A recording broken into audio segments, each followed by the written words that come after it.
ხორციელება გააქვს, ხო? მაგდენი. კი, ეხლა მე მოვდივარ და ვიწყებს რა მოკლედ. კაი. ამდენი სატესტოების მერე. კაი, უთხრათ ხალხს რაზე ვისაუბრებთ და მოდი ჯერ მივესალმოთ. მივესალმოთ? გამარჯობა. გამარჯობა. მე ვარ გუგა მე ვარ სალი. და ჩვენ ვართ წვანე ბარათის გამარჯვებულები. კი ბატონო. და რაც შეეხება ჩვენი პირველი ვლოგი? მოგების ემოციებს, მოდი თავიდან ძალიან სპონტანურად ვიწერთ ამ ვიდეოს მოკლედ. და მოდი თავიდან ვისაუბროთ იმაზე, თუ საერთოდ რატომ შევავსეთ წვანე ბარათი. წვანე ბარათის ლატარიაში მონაწილეობა გადავწყვიტეთ, მას მერე რაც ჩემმა და მოიგო დაახლოებით 3 წლის წინ და მეთქი ესე იგი მართლა იგებს ხალხი და რატომაც არა, ჩვენ ვცადოთ. ხო, ჩვენ ვცადოთ. ჩემი და სამწუხაროდ ვერ წავიდა მაშინ, იმიტომ რომ მაღალი кейსი ქონდა. უკაცრავად ჩაგეჭერით. მაღალი кейსის ნომერი ქონდა რა, მაგებს გავივლეთ ხა ტექნიკურ დეტალებს რა და როგორ ხდება. ერთი მოკლედ შემილია ის გითხრათ რომ მოგება ხალხს წარმოდგენა აქვს ხოლმე რომ იგო და რაღაც, ანუ მოგება ავტომატურად ვიზას არ ნიშნავს, საკმაოდ გრძელი ხანგრძლივი და ჩახლართული პროცესიც კი არის ეგ. მაგრამ მოდი დავიწყოთ სულ თავიდან რა, რატომ გადავწყვიტეთ შევსება, ხო? პირველ რიგში ის უნდა ითქვას, რომ მე ყოველთვის მინდოდა ამერიკაში ცხოვრება, ასე ვთქვათ, მე დიდად არ მინდოდა არასდროს, მაგრამ რადგანაც ეს შესაძლებლობა მოგვეცა, ასე ვთქვათ, რატომაც არა, წავიდეთ. ხო და რაც შენი რესერჩი გააკეთე, მე მგონი რაღაც მოგინდა, ხო? ხო, ეხლა უკვე მომინდა, კი, რა ვიცი. რაღაც სიახლეები გვიყვარს და ამიტომ საინტერესო გამოწვევები გველოდება წინ. ჩვენთან ემიგრაცია გავლილი გვაქვს, გერმანიაში ვცხოვრობდით ერთად და წესით არ უნდა იყოს რთული. უამრავი. რთული ალბათ იქნება და ბევრი გამოწვევებიც იქნება, რაც რისთვისაც მზად ვართ, რა თქმა უნდა რა. კი, ძალიან ბევრი კულტურული შოკი გველოდება, ეხლა ძალიან დიდია ამერიკა და განსხვავდება შტატები, ქალაქები, ყველაფერი. სხვა იმიგრაცია, ასე ვთქვათ, ეხლა ვიზი არის, რომ თვეში ერთხელ ჩამოვდიოდით ხოლმე, ესეთი სიტუაციები ნაკლებად იქნება. თავისთავად ესე იქნება, მაგრამ მზად ვართ. კი, მზად ვართ. გამოწვევებისთვის და ძალიან საინტერესო რაღაცები გველის წინ. ესე ვფიქრობ. კი, მოდი ახლა გავიხსენოთ ემოციები. რა დღე იყო 2024 წლის 3 თუ 4 მაისი იყო რა, ზუსტად არ მახსოვს, აღდგომა იყო კვირა დღე, საღამოს 8 საათი და 20 წუთი, როცა საიტი ჭედავდა, იმიტომ რომ ყველა მაგ დროს ამოწმებს ხოლმე და ტრაფიკი რომ მიაწყდება საიტს, ჭედავს ხოლმე. და სადღაც 10-15 წუთი ვეწყალე რომ გამეგო ჩემი confirmation number-ებით და რაღაც იმ მონაცემების შეყვანით მოვიგე თუ არა. კი, და იმ დღეებში მოკლედ ძალიან თავდაჯერებული იყო გუგა და სულ ამბობდა, რომ აი უეჭველი მოგებული მაქვსო. მე რაღაც ისე ვიყავი განწყობილი, რომ მეთქი, რა ვიცი, რაღაც არ მეგონა, არ მეჯერა, მაგრამ მოჩნდა, რომ მართლა მოუგია. კი. და თქვა ეს წინადადება რომ მე მოვიგე და რაღაც ძალიან შოკი იყო ყველასთვის. ვახშამი გქონდა კახეთში ვიყავით მაგ დროს და ყველა ოჯახი ერთად ვიყავით შეკრებილები და რა ვიცი, ძალიან დიდი სიხარული იყო, ხო? ხო, ზღვა ემოციები რომ დაუვიწყარი ყველანაირად, როცა ჩაწერდა იგება, ასე ვთქვათ, პირველი რაც გამოდის არის წერილი და ეს გერბი გამოდის, მაგრამ მაგ მომენტში ძალიან მნიშვნელოვანია და ეგ უკვე გავლილი მქონდა და ვიცოდი რომ кейსის ნომერი იყო უმნიშვნელოვანესი რა. თუ გაქვს მაღალი кейსი, ძალიან რთული პროცესია რა, შეიძლება სამწუხაროდ არც კი დაგიბარონ საკონსულოში. ამიტომ მაგაშიც მეორედაც გაგვიმართლა, კარგი кейსის ნომერი შეხვდა 7600-ში მოვხვდით. ახალ წელს, ძველით ახალ წელს გქონდა ზუსტად გასაუბრება, ხო, საკონსულოში 14 იანვარს და მოდი ისიც ვთქვათ, რომ როცა მოვიგეთ, ჩვენ ხელი არ გქონდა მოწერილი. არ ვიყავით ცოლქმარი, ხო? არ ვიყავით ცოლქმარი ოფიციალურად. ჩვენ 8 წელია უკვე ერთად ვართ. მაგრამ ესე ოფიციალურად ხელი არ გქონია მოწერილი, ერთად კი ვცხოვრობდით ყველაფერი, მაგრამ ეს იყო ერთადერთი სირთულე და თავიდან როცა გავიგეთ, რომ გუგამ მოიგო, ცოტა ისე ვიყავი, რომ აი მეთქი მე ხარ რა ბედი მელის, რას ვიზავთ, გამოვა თუ არა ჩვენი ერთად წასვლა და ცოტა დასაფიქრებელი იყო, ხო, ასე ვთქვათ. მე რა ვიღაცა კი, რა თქმა უნდა, მაგ მომენტში იმ ადამიანს დაურეკეთ და უთხარით, რომ ჩვენ მოვიგეთ მწვანე-ბარათი, თუმცა ხელი არ გვაქვს მოწერილი და რა რა ხდება? გითხრა? რა გითხრა? არ გაგიჟდით. ხო არ გაგიჟდით რაღაცა. ეს მეკითხებითო რა თქმა საერთოდ. უნდა, აზრი არა. მარტო შედიოდა რაღაცეები რა, მაგრამ ნუ მაგას რა თქმა უნდა არც განვიხილავდით. და უკაცრავად მარტო შეხვიდოდით შემს გარეშე. არა. ხო და აი ვარიანტი იყო რა, საბედნიეროდ რამდენიმე ადამიანი გამოჩნდა, ვისაც ანალოგიური გზა ქონდა განვლილი, ასე ვთქვათ, მოგების შემდეგ მეუღლესთან რომ არ ქონდა ხელი მოწერილი და კარგი რჩევებიც მოგცეს, ხო? კი, კარგი რჩევებიც მოგცეს და ასე ვთქვათ, მოვახერხეთ ისე რომ სწორად გაგვევლო ეს გზა თავიდან ბოლომდე. 3 მაისს გავიგეთ პასუხი და 10 მაისი იყო, როცა ოფიციალურად ხელი მოვაწერეთ. და ძალიან მალე დავგეგმეთ ეს ხელის მოწერის ცერემონია. ძალიან კარგად ჩაიარა ყველაფერმა. შუაგულში აღნიშნეთ. მეგობრები ვიყავით, ძალიან ვიწრო წრეში გავაკეთეთ. უცბად დაჩქარებად მივიღე გადაწყვეტილება, რომ ცოლად გავყავოდი. მაგრამ არ მინანია, იმიტომ რომ ამერიკაში. რა გიშელე. ხო, მოკლედ ძალიან კარგად ჩაიარა ყველაფერმა და ძალიან ბედნიერები ვართ, იმიტომ რომ 20 ივნისს უკვე მივფრინავთ ამერიკაში. კი ბატონო და ახსნი რა როგორ იყო ეს პროცესი 10 მაისს უკვე ხელი მოვაწერეთ ოფიციალურად შემდეგ DS260 ფორმაში სალი როგორც ჩემი მეუღლე დაემატა და უკვე ასე ვთქვათ ერთიანად შევედით შემდეგ უკვე გასაუბრებაზეც კი და გასაუბრების პროცესიც ვისაუბროთ ხო როგორ იყო რა კითხვები დაგვისვეს სანამ გასაუბრებამდე მივალთ ანუ ძალიან მნიშვნელოვანია აღნიშნოთ რომ საკმაოდ რთული პროცესია ეს, გჭირდება ძალიან დიდი ინფორმაცია და ამაში ყველაფერში დაგვეხმარა მაკო სამხარაძე რა, ეს ადამიანია უკვე. აუცილებლად უნდა ვახსენოთ ეს ადამიანი. ჩვენგან დიდი მოკითხვები მაკოს, მე-4 წელია უკვე რაც უსრულიად უანგაროდ ეხმარება ხალხს. დახურული ჯგუფები აქვს ხოლმე Telegram-ის, სადაც მხოლოდ მოგებულები არიან დამატებულები და რაც კი კითხვა გექნება, ასე ვთქვათ, ერთმანეთს უზიარებთ ჩვენს გამოცდილებებს. პასუხობთ კითხვებზე. ბევრი ინფორმაციას იღებ ამ ჯგუფიდან და ისიც უნდა აღვნიშნოთ, რომ მე იმდენად ვუახლოვდებით ადამიანები, ვინც ამ ჯგუფში არის გაწევრიანებული, რომ ერთმანეთს უანგაროდ ვეხმარებით. ეხლაც აი ანა არ შემიძლია არ ვახსენო ადამიანი, რომელიც როდესაც ჩვენ ბინას ქირით ვეწევდით ამერიკაში, მიდიოდა და იქაურ აგენტებს ხო ესაუბრებოდა და ლენდლორდი ვინც არის, იმათაც ხო ესაუბრებოდა და გვათვალიერებინებდა ამ ბინებს ვიდეო კამერით და მოკლედ აი არ დაიზარა არანაირად და დიდი სიყვარულით მოკითხვა ანას, გიგას, ტასუნას, მათ ბავშვს და ცუგას კიდე.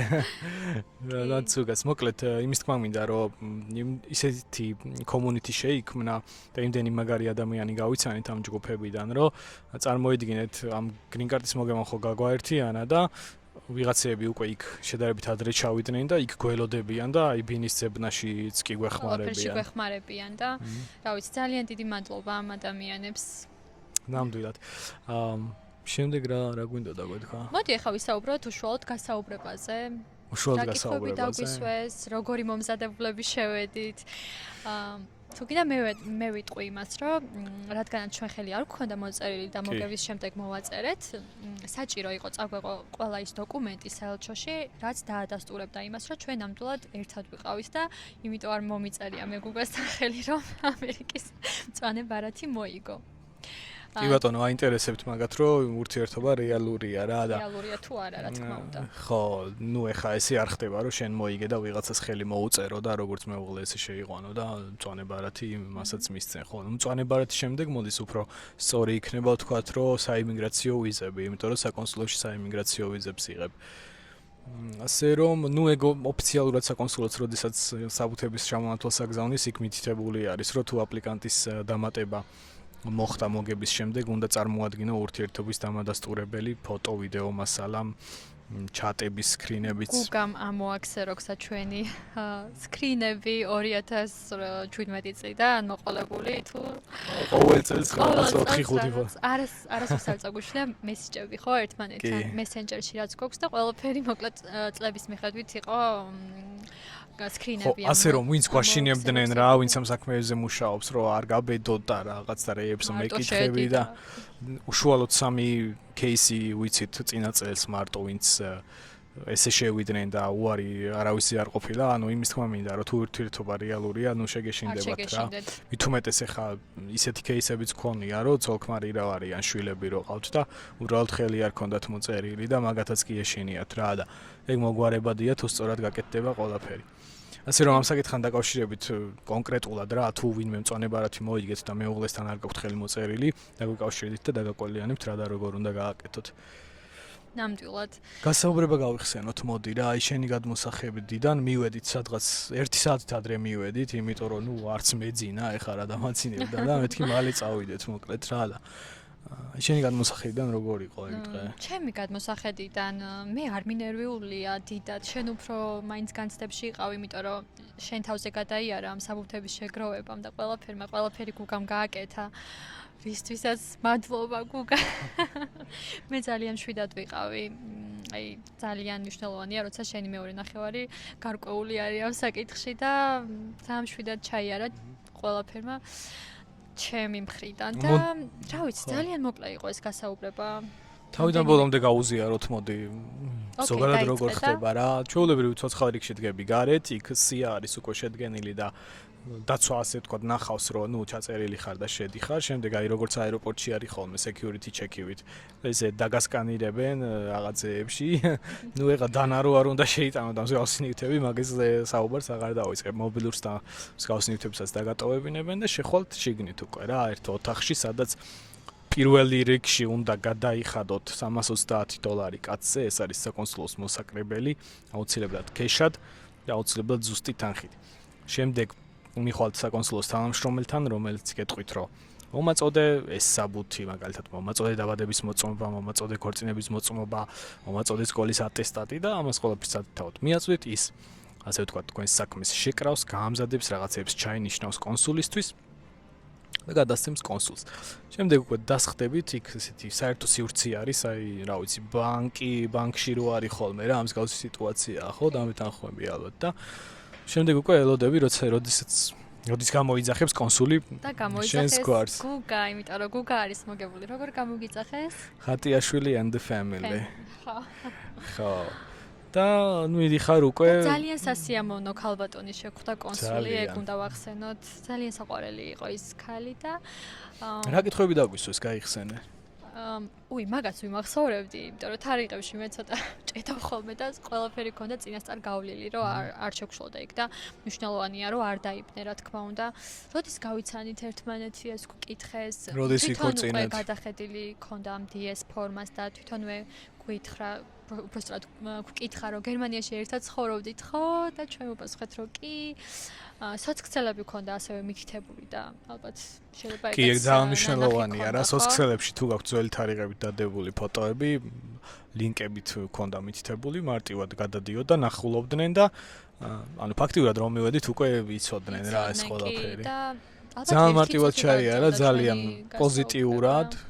მე რა გკითხა, რომ როდის აპირებთო წასვლას ამერიკაში და მე ვუთხარი, რომ საფულში გეკმავთ წასვლას და ძალიან გვინდა და ხო, ანუ ბოლომდე არც იყო გასაუბრება მისული, რომ შუა პერიოდში მივხვდით, რომ თანხმობა იყო ჩვენზე.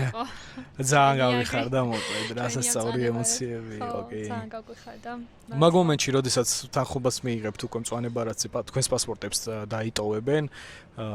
US Travel Docs არის ესეთი საიტი, სადაც დარეგისტრირებული უნდა გქონდეთ თქვენი პასპორტები, პასპორტის ნომრით და სამშაბათს არის ხოლმე კონკრეტულად მწვანებარათის გასაუბრებები ჩანიშნული და ორ კვირას გეუბნებიან, მაგრამ იმავე კვირის ხუთშაბათს ამ პარასკევს უკვე FedEx-ის ოფისში აღმაშენებელზე აგზავნიან ხოლმე დაბეჭდილ ვიზებიან პასპორტებს. საკმაოდ მალე მუშაობს ამ ხრივ თბილისის საკონსულო, იმიტომ რომ თბილისის საკონსულო მწვანებარათიანებს იღებს აზერბაიჯანის მოქალაქეებსაც, შესაბამისად ის ადამიანები აქ კონკრეტულად მაგ მიზნით არიან ჩამოსულები და ხელს უწყობენ რა, ეხლა სამშაბათს რო ადამიანს გასაუბრება აქვს, ხუთშაბათს უკვე პასპორტს გაიტანს და შეუძლია დაბრუნდეს თავის სამშობლოში და რაღაც ხრივ ჩვენს გვაწყობს ეგ, იმიტომ რომ ჩვენში დღეშიც მალე დაიბეჭდა, ხო ეს ვიზა? კი, მალე დაიბეჭდა ნამდვილად და და რა არის შემდეგი ეტაპი ვიზიან პასპორტებს რო აიღებ, უკვე ფაქტიურად მზად ხარ გასაფრენად. ფაქტობრივად უკვე მზად ხარ რომ გაფრინდე. ერთი რეკომენდაცია არის, რომ მწვანებარათის საფასური $235 თვითონ აქ საიმიგრაციო ვიზას გაძლევს საკონსულო და უშუალოდ ფიზიკური მწვანებარათი მოგდის ამერიკაში ჩასვლის შემდეგ და სამ გაფრინდები ჯობია რომ მისი დამზადების საფასური გადაიხადო აქედანვე. ნამდვილად ეგრეა. ჩვენს შემთხვევაში 14 რიცხვში ვიყავით იანვარში შესული საკონსულოში და მალევე შეგვეძლო გაფრენა, მაგრამ არ გავფრინდით, იმიტომ რომ ჯერ უნივერსიტეტს ვამთავრებ, ხა ივნისში მაქვს გამოცდები უკვე ფინალური და თან მუშაობდი. მაგრამ ეხლა ხო ბოლო გამოცდებს წერდა, ბოლო გამოცდებს წერდა. ბოლო გამოცდებს როგორც ეგრევე მივფრინავთ, ხო? ეგრევე მივფრინავთ. აი შეიძლება 19-ით მომიწიოს, ჯერ არც ვიცი ის გამოცდების თარიღები როდის ჩამენიშნება და 20 რიცხვში უკვე მივფრინავთ, იმიტომ რომ 24 რიცხვში ფაქტობრივად დედლაინივით გვაქვს, ხო? ნუ 24-ს თუ გადავაცილეთ უკვე. და სად მივდივართ? სად მივდივართ? Manhattan Beach-ზე. Manhattan Beach-ზე ბრუკლინში, ხო? ბრუკლინში და ბრუკლინზე სულ მქონდა ისეთი წარმოდგენა, რომ აუ მეთქი მანდ არასდროს არ წავალ და რაღაცნაირად ისე მეგონა, მაგრამ თურმე ბრუკლინში ყოფილა რაღაც კარგი მხარე და ცუდი მხარე, ხო? რა თქმა უნდა, ახლა 5 მილიონი ადამიანი ცხოვრობს და ძალიან დიდია ახლა ბრუკლინი, ხო? არის კი. და ზოგადად მარტო ბრუკლინი კი არა, ამერიკაში ესეა რა, ერთი ქუჩა შეიძლება ძალიან მაგარი იყოს და რამოდენიმე ბლოკის ან ერთი ქუჩის იქითაც კი შეიძლება, რა ვიცი, ნაგვით იყოს იქაურობა სავსე და გეტო სიტუაცია იყოს. ხო, ბოდიში. მოდი ისიც ვთქვათ, რომ კატაც მიყვარს, ჩვენ კატაზეც ვისაუბროთ და გავაცნოთ ხალხს. ტოტო ჩვენი კატა, თეთრი თურქული ანგორა, სხვადასხვა ფერის თვალებით და ყრუ. ეს სახელი დაარქვა გუგას დიშვილმა ლუკამ, რომელიც ძალიან მიყვარს. აქედან მკოცნი ლუკას და კოტკო დაარქვა, მაგრამ შემოკლებით ტოტოს ვეძახით. ხა. ეხა კადრებში ვერ მოხვდა, მაგრამ აუცილებლად შემდეგ ვიდეოებში იქნება და მიყვავს რა თქმა უნდა ამერიკაშიც. და აი მაგ კადრებს გაგიზიარებთ.